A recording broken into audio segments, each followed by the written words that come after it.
It's been quite a while since I did a little face-to-face, but 2019, I really felt like I was rolling through it and everything was great. And I was really kind of picking up with a lot of jobs and a lot of new experiences. And then, just like everybody else, 2020 happened and kind of just blew up uh, what I knew of life for a little while. And everybody was here all of the time, and there was absolutely no way to guarantee any semblance of quiet or not being interrupted. So I couldn't really find the time or even honestly like the headspace to do anything that I couldn't highly edit. So yeah, but now 2021, I think we're kind of getting a little bit more of a routine. My kids go back to school 4 days a week. Um, and although my husband now has permanently left his office and his workspace is right next to mine, um, he is kind of going back in a little bit more often. So there are these pockets of quiet where I feel like I can control the situation and record without a bunch of background noise and interruption. So maybe we'll get back to doing a little bit more of the quarterly check-ins. I think it's really fun. I know that people like to see things in person, and it's a great way to just kind of whip through what I've been up to and what I plan to work on that you can see. And of course, everything I write about in a lot more detail on the blog, so you can check that out, and I'll link that. And everything that I'm going to mention today, except for a few of the upcoming things, there's loads of information, and I try to be fairly consistent and good about documenting stuff in more detail on the blog, so you can check any of that out. And then there'll be like all of the inspiration resources and patterns that I used, and if I recall where the fabric came from, then I put that as well. So anyways, we'll do a little chit chat. Grab yourself a coffee. I put on lip gloss for like the first time in a year, so I'm feeling very fancy, and I'll just kind of run through. Well, I had made myself a list and now I instantly lost it, so I have no idea. So I'll just go off the top of my head. But anyway, just to recap, 2020, in 2019, I signed up to do a teaching artist workshop through my local arts council that I teach their monthly kids craft class with.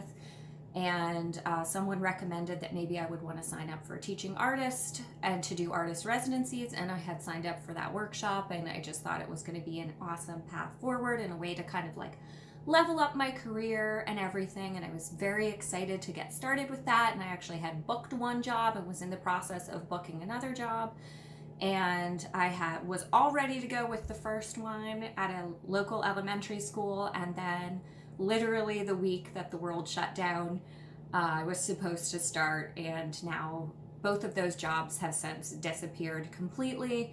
That was something that, as well as like everything else that was going on, I kind of spent the first couple months of 2020, March, to the spring, just being kind of in shock and awe of what was happening and kind of mourning the world that I once knew and readjusting to the new one. And luckily I've worked from home for like over a decade, so I was used to being here and working around my kids' schedules and being home with them a lot. So we did pretty well. Like, I was really happy. My kids adjusted really well, and I just kind of slowed life down and just hunkered down and did stuff with them, and it felt really good. And I just wanted them to look back and feel like it was a positive in all of the negative to be here and to spend a lot of time together and to work on projects together, and really took on a lot of the brunt of teaching as the school kind of scrambled to figure out what to do with all of the virtual lessons. And it was great. And I sewed a lot of masks like a lot of people, and I made a ton of them to donate to my husband's work, because he works at a heating and plumbing and air conditioning electrical company, and those people never stopped working. So they needed PPE stuff before it was really readily available to people. So I did a lot to try to contribute to that. Like, I know a lot of sewists,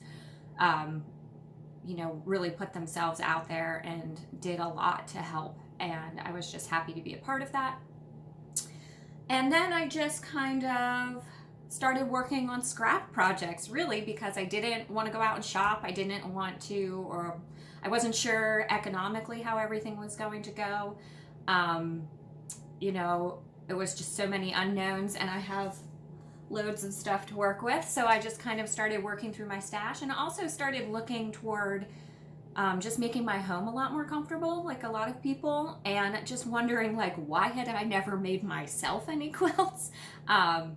So I did that. Actually started with my husband, because he always complains, like, why does he not have a quilt? So I made him a scrap quilt in all blues and grays and aquas and greens, which is kind of like the colors of our bedroom and a lot of our house. And I used just a ton of scraps. I didn't really worry about like being on theme as much as I do, but obviously I really like working with like nature, prints and elements, and so it just kind of naturally includes a lot of that. And I used a kitchen table quilting pattern.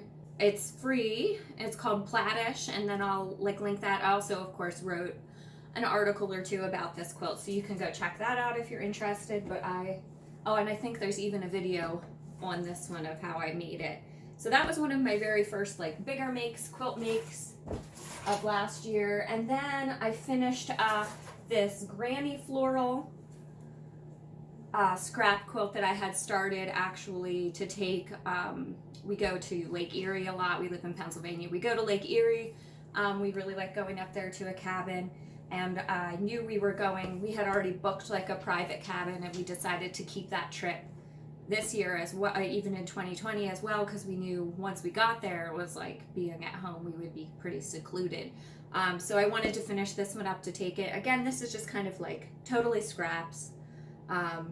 Even some of like what I think of as my uglier fabrics that I'm not really, I don't always know where I acquire these things. They're not always things that I pick out, or I picked out for a specific project and then they don't really go with anything else that I have.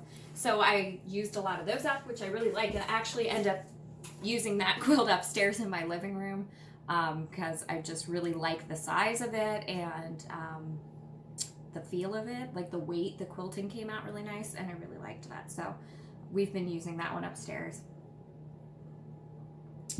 And then I actually made myself a quilt out of all of my favorite fabrics that I've collected over the years.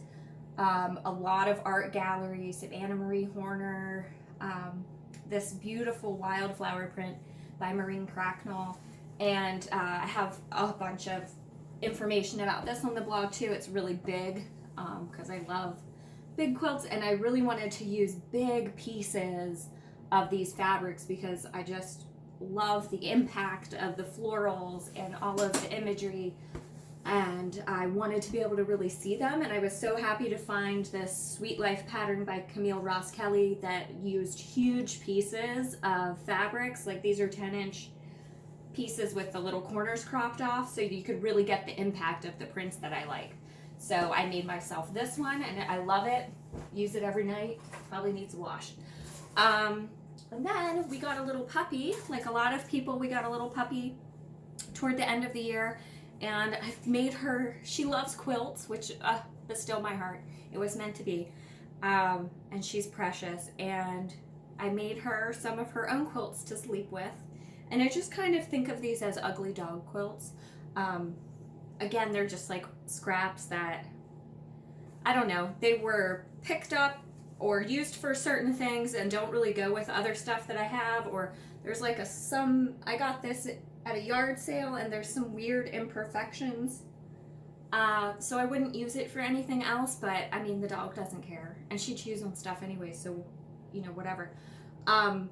So I'm just kind of doing these ugly dog quilts, and I will say, like, maybe we should make some of these together if you're interested in some beginning sewing and you have some pets, because it's nice to just be able to use random stuff and totally freestyle it and just do really simple patchwork, really simple quilting, just practice technique and not care so much, because I guarantee your pet will love it.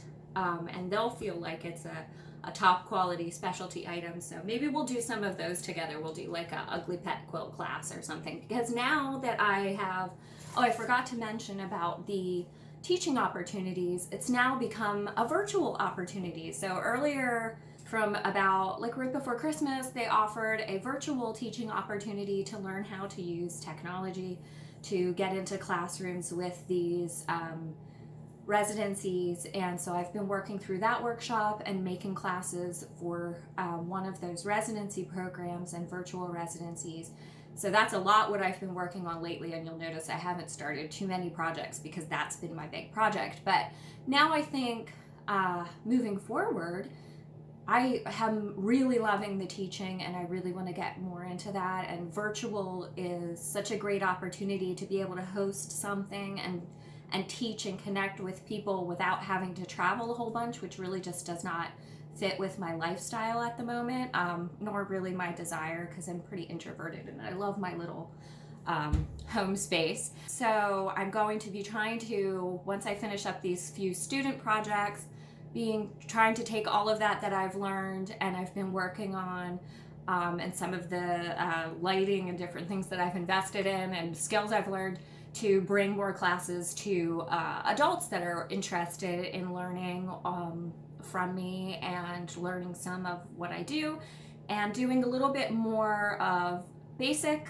teaching techniques for beginners, but also, you know, a little bit of mix of improv and art quilt style. So you know, I think there's lots of really great beginner things out there for very basic quilts, and that's awesome. And definitely, like I said, like starting with something that's a really basic patchwork, and following patterns and everything is excellent and a great way to start. And whoever speaks to you as a teacher, I think, you know, go with that. That's cool. But I really like to make a little bit more creative things and not always use patterns, and put a little bit of different tricks like appliques, and I'm getting into using some mixed media on projects and things like that. And I love to, I don't know if you can see my giant scrapbook that I'm into, but I love paper artists and scrapbook artists, and I do that just for me. That's my personal hobby. But I feel so inspired by those ladies and some gentlemen who use really artistic techniques in their paper crafting works, and they're all about mixing, you know, different prints and colors to tell a story, and I find it to be very congruent to making quilts, and especially art quilts. And so I'm going to try to pull a lot more of those elements into my work in the future, and I hope that people will be interested in coming along for the ride with that. So those are some things that I'm thinking about doing upcoming. And I've made a few art quilts recently too, so you can go onto the blog and check those out as well. Some other things that I have upcoming, over the summer my cousin moved, and she went through boxes in her attic, of course, as you do, and she found some quilts from my late aunt, and it spurred me to, she wanted to give them to me to be finished, and it spurred me to think of a project that I could showcase a little bit about her and her work, because she was really one of the first people that I interacted with that made quilts, and she was an extremely gifted crafter, and she made all kinds of beautiful things, and she really was a lovely person to create with, just is a big source of inspiration and motivation for me. And unfortunately she passed away relatively young from cancer, as did my mother. They went through that together, and I'm writing a lot about this on the blog this year, and it's going to be an ongoing series as I work through these quilts.